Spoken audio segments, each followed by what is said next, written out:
I can buy 1% clotrimazole effective soothing relief for vaginal and penile thrush for £5.99. It's a cream. Okay. Men and women, that. And I can apply it, right? Or she can apply it. Okay. Or I can buy thrush oral capsule for £13.39 once and swallow it. That is value-based fees, my friend. Do you want to spend £5.99 and carry a tube of thrush cream around with you for a few days? Or you want to just take this pill once at 3 times the price? Efficiency. That is value-based fees. How it makes you feel. All of it, right? No, you can't work with me for 12 weeks for a day a week. We can sit down together for half day in your office. You can tell me all your problems and I will help you map out what next might look like and give you clarity. What happens if you're so into using your podcast as a networking tool, but you don't know how to effectively discuss your business with your guests? Well, nothing happens. I've been watching David Abel walk into that trap for the last few months, and he asked me for some help. Welcome to Not Another Business Podcast with me, Toby Goodman. What you're about to hear are excerpts from a fairly direct conversation from my standpoint, and I give massive respect to David for being cool with letting me put this out. When it comes to using your podcast to grow your business, hope is not a strategy. Buckle up. If you're in business and identify as pod curious, or your podcast isn't working out the way you'd hoped, I've got more for you, including episodes, my best-selling book, Narrow Podcasting, and Profitable Pod Method skill sessions. For all that and more about how I can support your business, head over to narrowpodcasting.com. Correct me if I'm wrong, you are a man in his mid-40s, like me, who's trying to grow a business. Yep. And you have a podcast. Great. So that is the lens I'm looking through when I'm thinking about you to say, how can I help Dave? How can I actually help this guy? And you've asked me, how do I get more followers? How do I get more listeners? And how do I get more downloads? And I'm going to say to you with the greatest love in the world, that's a shit question. Forget it. Okay. Unless you've got an absolute plan to make the podcast a direct revenue source, i.e., your podcast is so well known, your podcast is doing Diary of a CEO, Stephen Bartlett vibes, or it's doing Joe Rogan vibes, and you are selling ad space in your podcast to whoever because you're getting so many years on that, right? Joe Rogan can get Trump on, he's selling an ad slot for $1 million, right? And he's got more than one ad slot per episode. That's someone who's winning podcasting as a business. I've written a book and that it's a bestseller, and I don't consider myself an author, right? That's my business card. The problem you have today is the foundation of what you're saying. I can't really find anywhere at the moment beyond a LinkedIn profile for you and a LinkedIn profile page for Digital Lightbulb, which is your business, right? So if you're saying I build brands and you have a podcast and you have the book, so you have all of these assets, right? You don't have nothing. And you do have experience and you've worked with some incredible people as an employee in your former life. But if I didn't know that, I'd be a little bit unclear about what it is that was going on. Right. And I think that's because you are a lovely dude who is trying to help as many people as possible from your kids' school, which is great. And like, I absolutely never stop doing that. Never stop helping people that you can help and that you've got time to help. But also, if I dig and I want to look at your brand and I'm not seeing a website with, here are the 3 ways we can help, you're putting the cart before the horse. Big style. And like I say, if you want a big famous podcast and you want someone else to do all of that and you want to be a star, this is not the conversation you should be having. And I'm not the person. I know the people that you should talk to and I'm happy to introduce you to them. But I don't think that's what you want to do, because you've told me that you want to grow a business that isn't you selling your time for money. Agreed? Yeah. Yeah. So you don't mind selling some of your time for money, and I don't either. But there's also elements of a business. Like for me, I have a small team that can produce podcasts, and I don't do that. So I have a scalable element to my business. I have the book. You have the book. Great. Doesn't make that much money. Whatever. It's book sales. Don't make much money, but that's there, and it doesn't make nothing. Yeah. And I have a course that is $2,000, and I can also sell in slightly different ways. So they're things that are out there that bring in money while I'm sleeping. Your thing is I'll build teams so you can go in, you can assemble the Avengers, and you can put them into someone else's business and they can solve any problem. Yeah. This is quite funny, actually. When I started the business, I went to see one brand and it was unclear whether it was operations or merchandising. And there was myself and someone else. And I said, between us, we're a wall that people can't get past. They're going to need us. And actually, that's been very common messaging through the brand in 6 years, that we have everything you need here. Okay. But I also have a massive problem with that. Yeah. Because as soon as I say I've got everything you need, I don't believe that's true. Not so it's more the context of for that problem. Right. At the moment, what is observable on your website is nothing, because your website's not live. And you talk about yourself more than you talk about the result and the problem. Now, there are a lot of problems that I solve for people because I've got more than one string to my bow, right? I can do everything from make you dance to help you create a podcast that grows your business, because I'm a drummer who helps people, right? So there's quite a lot of things I've got. When you go to tobygoodman.com, you can take two journeys. You can take who the hell's this guy who's a drummer, or you can press the business and podcasting button and you'll end up on narrow podcasting. And within that, what I'm saying with narrow podcasting and my position is, I believe podcasting is one of the best ways to help you create better communication and better relationships, both for prospects and clients and also inside your team. But the bright flashing object isn't a light bulb. It's the podcast, right? It's the thing. It's start here, start with a conversation. And from there, I will show you. So there's a barrier to entry. There are things I don't talk about on my website that you can only get if you've worked with me. But then there's the journey. I'm showing people, right, if you're interested in being a better communicator, if you want to grow your business and use a podcast at the same time, you are making training materials at the same time as you're making marketing assets. I'm going to show you how I do that on the back end. And it's going to be specific to where you are in your business today. So I'm guiding people, right? I'm showing them a few things at the buffet. There's two buffets where I live. There's one cheap one, and it's got 30 different stations. It's all kind of low quality. It's cheap though, and it's overwhelming, and you never get around it.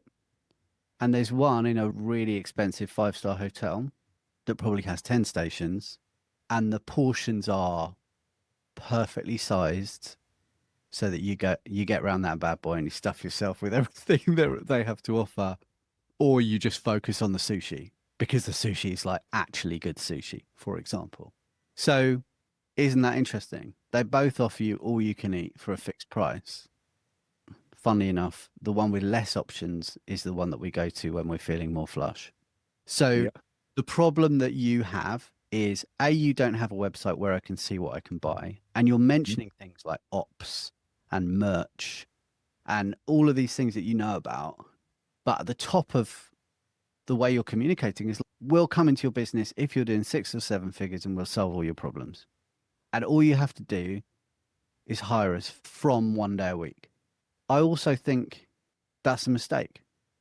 The reason why I think that's a mistake is because value-based fees, which is to say, I can give you 10 minutes on the phone and solve some shit that someone who said, you can have me for a day. Like, The day is nothing. Don't waste my time. Actually, I'll pay you 10 times the amount to come in for an hour and just fix it. So that's another way of thinking about how you're growing your business. Harsh, but is that helpful? No, it's not harsh. And that's why I'm here. Because if anyone's watching, and hopefully in my position as the business owner who doesn't see the wood for their own tree, the builder expression of his own house is actually a real mess because he's fixing other people's. That's what it feels like in our kind of e-commerce, e-marketing world. You're busy building the brands and the case studies and shit done. And my website's in staging. I'm sure you've looked at it before. And that's the point. It's been in staging for 18 months. Hasn't needed it because we've been cruising along nicely. But at the end of last year, a lot of our contracts changed. And so we've gone into a quiet mode of reflection. And actually, it's quiet. We're comfortable with it being quiet. But now is a real good time for even us to look at the stability of what we've got. So it's ready.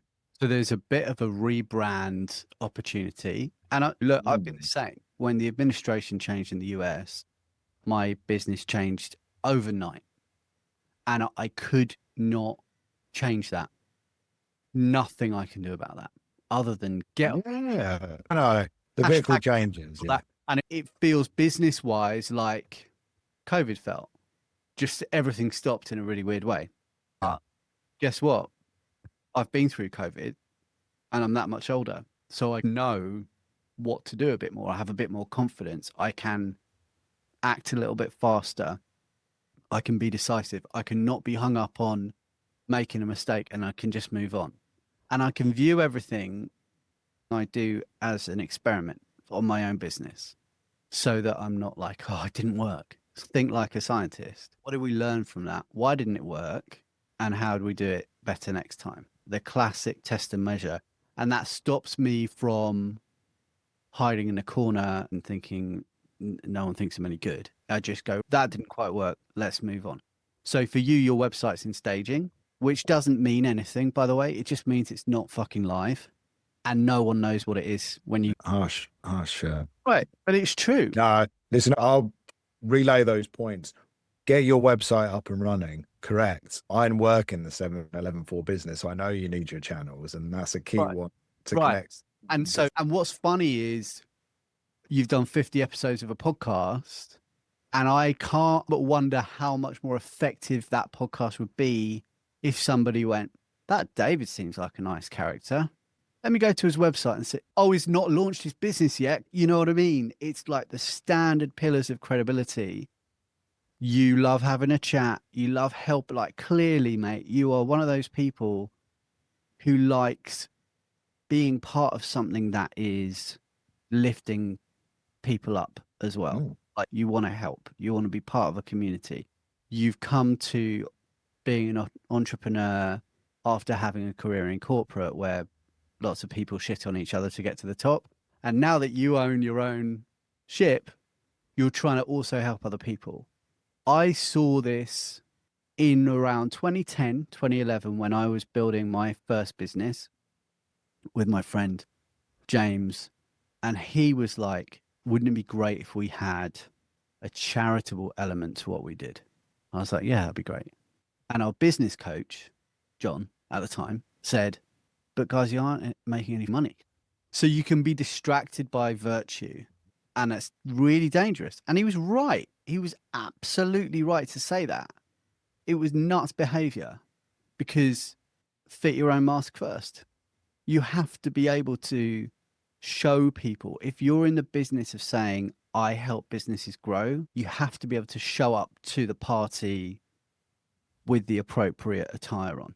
I'm not going to a dinner without changing my clothes, without putting maybe even a shirt on, maybe a tux. When I used to work on cruise ships as a musician in my 20s, casual meant suit and tie. Formal meant tuxedo. Like they were the options. So the environment, that was what's expected. So because you own your own brand or because you know how other people's brands work, you can go in and do it, but they're still checking you out. You've got a lovely logo. Great. What is the website? Oh, that concerns me. like massive. Yeah. You're investing a lot of time talking to great people. You and I both know Joe Foster, the founder of Reebok. He's been on your podcast, he's been on my podcast, but he's like a lovely guy. He gets to behave like that because he sold Reebok. When he was building Reebok, when he was our age, he was not doing this shit, trying to. So I think because the internet has afforded us an ability to connect with those like insane, successful people, we do want to meet them where they are. We do want them to feel like we have this peer-to-peer relationship. But Joe Foster's not your peer, and he's not my peer. He's a friend to a certain degree. He's an ally of yours for sure. He's given us his time, but his business was constrained by not having the internet and not having podcasts. So we just had to do the work.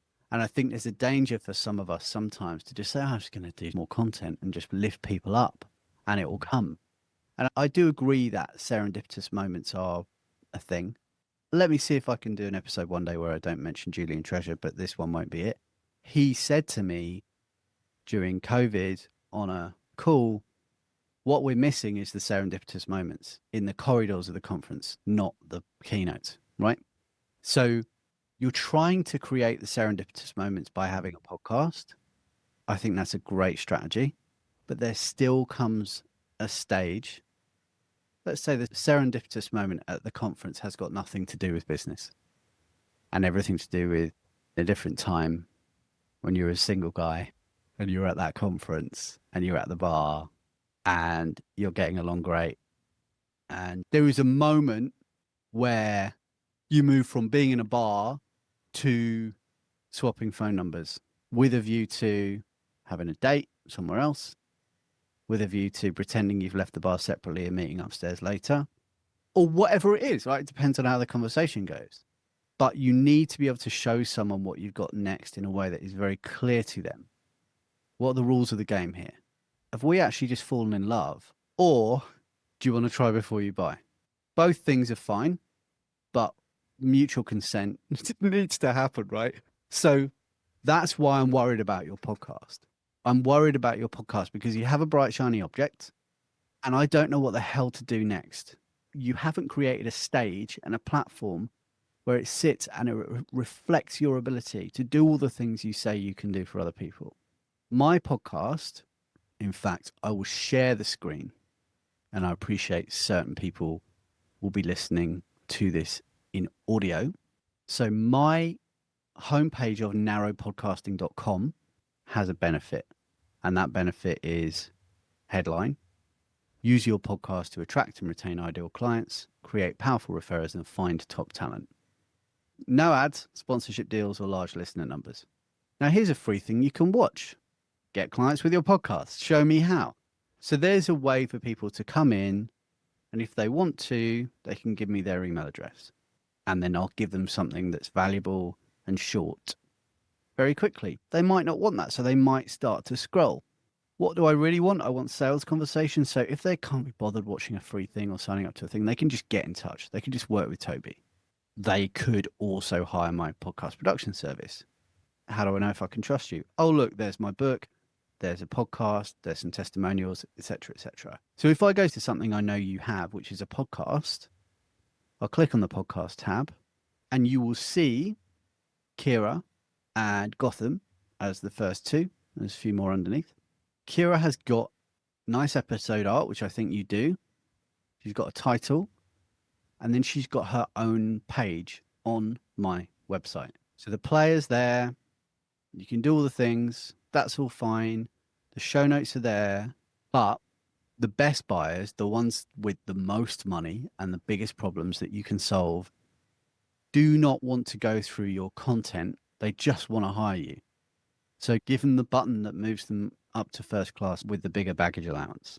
So yeah, that's really like the crux of the problem. I think you're really used to working with big brands, and that is very different from starting out on your own. And it's also nothing to be ashamed of. Like, I think it's brilliant, but you can't afford to talk about yourself as a big thing until people start talking about you. You can talk about results you have got through working with the clients you've had and through the work you did when you were employed, because that is credibility. So the work you did at Ted Baker, loads of people know who Ted Baker is. So these were the kinds of problems I've solved, and now I'm solving them for your 7-8 figure business. You can come across as exclusive and small, but you don't necessarily have to build a huge brand to service huge brands. I think that's really important. You can be a specialist gun for hire with a very powerful ability to diagnose, and people can pay you a fee to prescribe them a plan that you can do in half a day, and they could potentially be paying more than your day rate, right? Much more, because it's an asset you can build for them in half a day. And then you can give them options. The option is, do you want to keep me around? Do you want me to help you hire your next CFO? Whatever it might be, these are things you can do, but you don't want to overwhelm people. No, I think that comes as you get to know people and you see how the business really is once you get in the nuts and bolts of it. Yeah. And also, you don't want to work with someone who's a nightmare client. So you get handed the mop and bucket a lot. Right. So what can you do that secures you from a nightmare client, that brings money in, and that kind of tests a relationship? Yeah, I think our opening offer, we do a 12-week package where we get to meet the team and just have this daily running. That's still 12 weeks. And also, Yeah, it is actually, to be honest. And then they say, do you want to work 2 days a week? It's because you've done so well and got through so much momentum. I think you're buying yourself a job if you're selling 12 days, which is my first agreements are normally 90 days, and they turn into a year or they stop. We're going for a peer-to-peer relationship from the get-go. We're not going for you can hire me for 1 day, because then all you're doing is you're buying yourself a job and you're paying your tax and you're paying your pension and you're paying your car. So I wouldn't be framing it as a day. I would strongly recommend framing it as a 3-month thing. But there is potentially something you can do before that doesn't waste you time, that brings you in a little bit of revenue, and that makes the 3-month thing an easier sell. Okay. What would that be for you? Let's say it again. Smaller than 3 months. Yeah. Not a per day, so not time in any way. That would make it easier for you to sell your 3-month package. Give it a sexy name. Yeah. It's diagnostic. Okay. You told me you had this problem, right?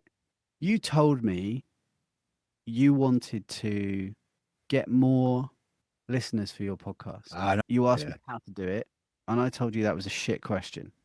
But you did say how to do it, get a big PR. Yeah. Right, hire someone that knows how to get loads of things, but I don't think that's what you want. No, we moved on from that. We've moved on. I don't think that's what you want. So let's go back. Let's think about when you get in front of someone, because you're doing the podcast, because your website's going to be live, you want to be in a situation where you have a waiting list of people battering down your doors. There we go. That's really the dream, is that you have a wait list. Cool. We've only got space for one more client this month. You're at the front of the queue. Here are my bank details. Yes, of course, I'll review everything, but my team will be delivering it while I'm chilling out with my kids, because I'm a business owner. I'm not somebody who's trying to buy myself a job. That's the dream. So if you are the brand, David, they want that feeling and that knowledge and that understanding that you do know what you're talking about, and that you are someone who's going to look after them. So you can give them a quick win in 2 or 3, maybe an hour. I don't know. Mm-hmm. The point that I'm making is, you came and told me you had a certain challenge, because I said, what are your questions for me? And I basically said, mate, these are terrible questions. Here's why. And I would confidently anticipate that your ideal client will come to you and say, David, these are all the problems we've got. And because you're an expert at ops and at merch, you're going to say, hey, I understand why you think you've got that problem, but here's what I see. And I can tell you that because I spent this many years at Ted Baker. I spent this many years doing this, that many years doing that. And I see this all the time. And it's not your fault, because no one told you. If the world is telling you that to have a successful business, you have to have a podcast with loads of listeners. I understand why you would think that, but it's bullshit. You actually don't. So either you want to be well known and broke, or you want to be known by the right people and growing a business. And as someone with 2 kids who lives in and around the London area, it's probably the latter, right? Yeah, you got that. But it's such a great thing having a podcast, like I say, to get that wisdom and soak it up. Right. And what you're saying is, look, in terms of a bigger part of your brand, you're sitting on great stuff, got to tie it all together. Right. You've got to use the right language. You can have a cheap buffet or a 5-star buffet. Right. And actually, you've given me that positioning here, how I'm framing what I'm saying, how I'm communicating it.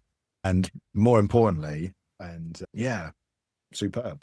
Dude, I feel like I'm giving you a bit of a roasting, but I want you to have a podcast that fills you up and that lets you do virtuous things. At the moment, that it's not the time for that. I'm not saying stop. I'm just saying think about how you're using it.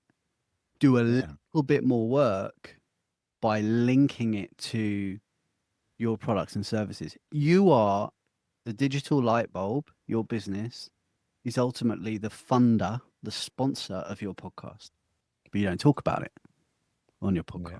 So many people do this. Listen to the episode with Kira Chenier, actually. She has this incredible business and then she has a podcast. And because she's British, she feels cringe about talking about her business on her podcast. She's got 2 kids as well.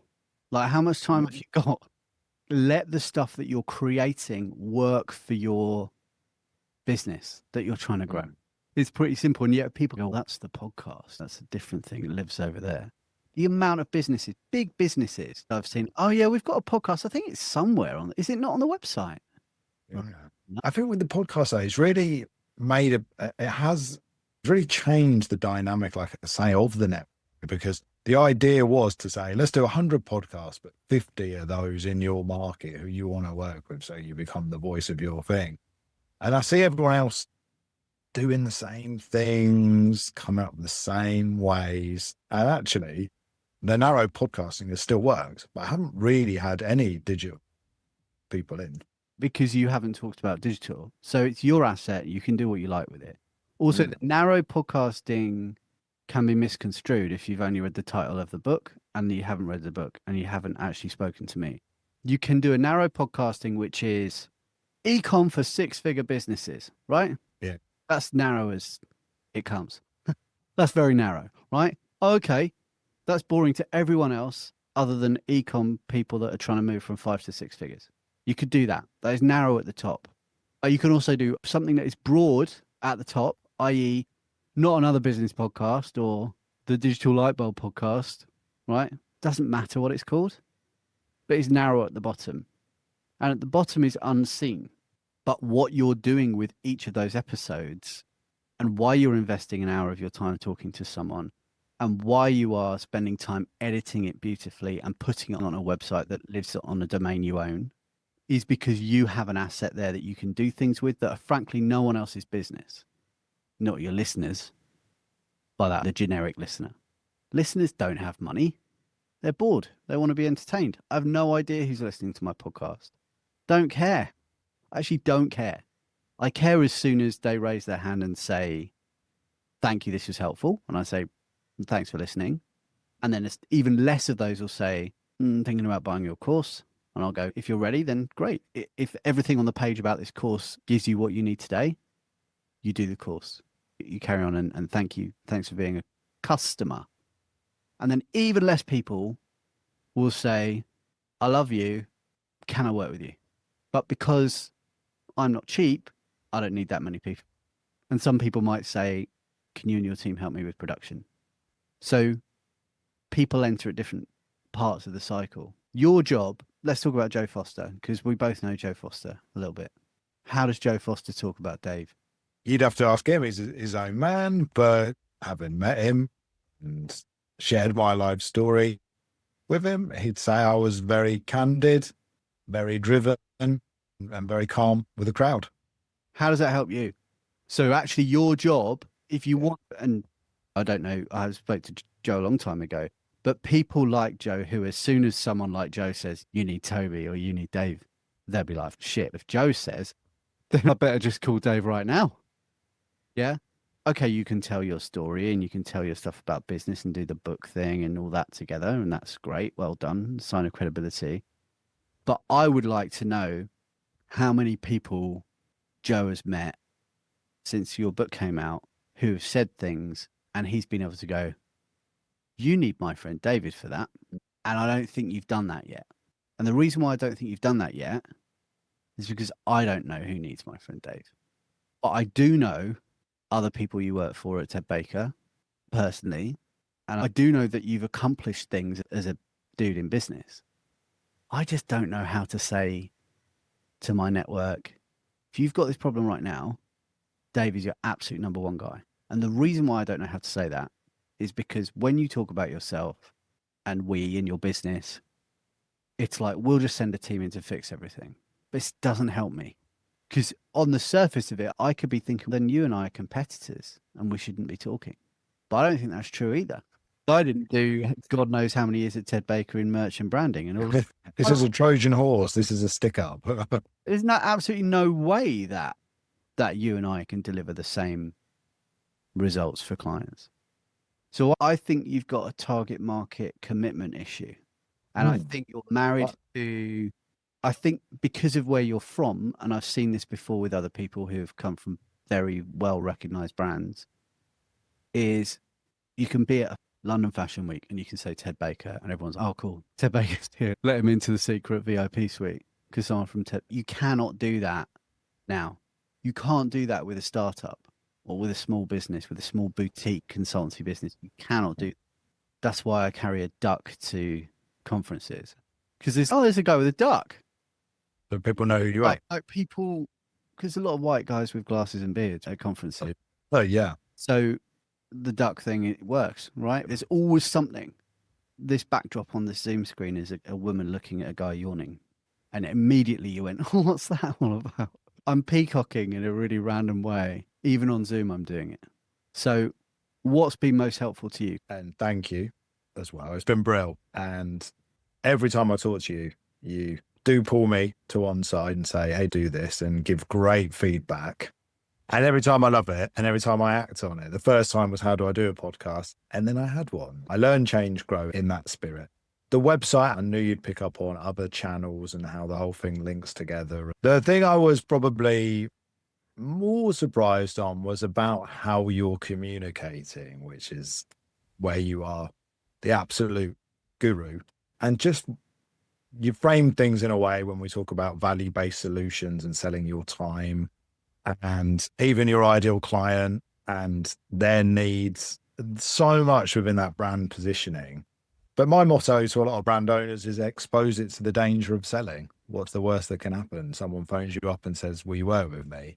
And yeah, the channels, but the language within the channels, because the website is going to reflect the tone of the podcast with a bit of that glitz and glamour more than the seriousness of you need this, sign up, getting down to having phone calls with other great business owners and finding them.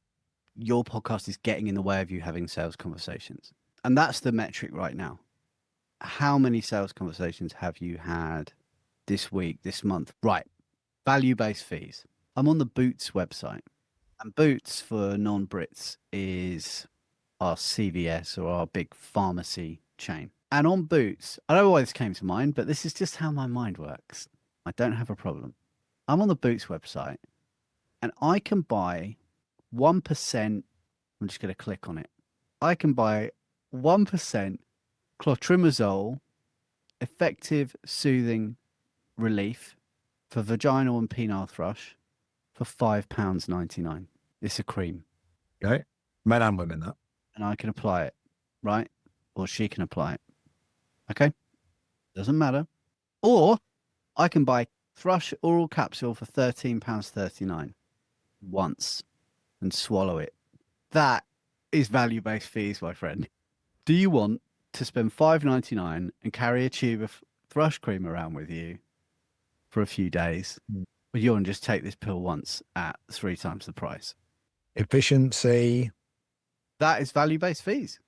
How it makes you feel. All of it, right?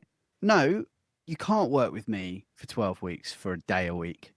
We can sit down together for half day in your office. You can tell me all your problems and I will help you map out what next might look like and give you clarity. At the end of it, we can decide if we want to work together for a 3-month period. It's your thrush capsule. Okay. Swallow one time, get a result. The point is you get the result at the end of a very short amount of time and it's worth your money and it's focused. We move to a better diet. Careful. A version of that. And it's super uncomfortable because you're going to have to choose more specific messaging than you've got. But by doing that, you're going to attract more people and you're going to repel the wrong kind of people. And some people from outside a different organization will say, oh, that sounds great. If only you did it for food and beverage. Looks like you're only doing it for fashion brands.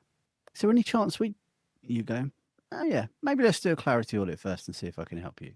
Okay. You've given me a lot to think about and I'm grateful for all your advice. That's all right. What's the one thing you're going to do after this call that you wouldn't have done before it? I think it's to get back to that website. I always say if there's a problem here, it's probably the same problem everywhere. So at Ted Baker, if that shirt had a problem in that shop, it was likely the same issue was going around every shop. And sure enough, it was. And you could catch one small thing becomes a lot. So I think the language thing is, and the positioning is really the biggest one for me. The website is down to me and discipline of getting it live.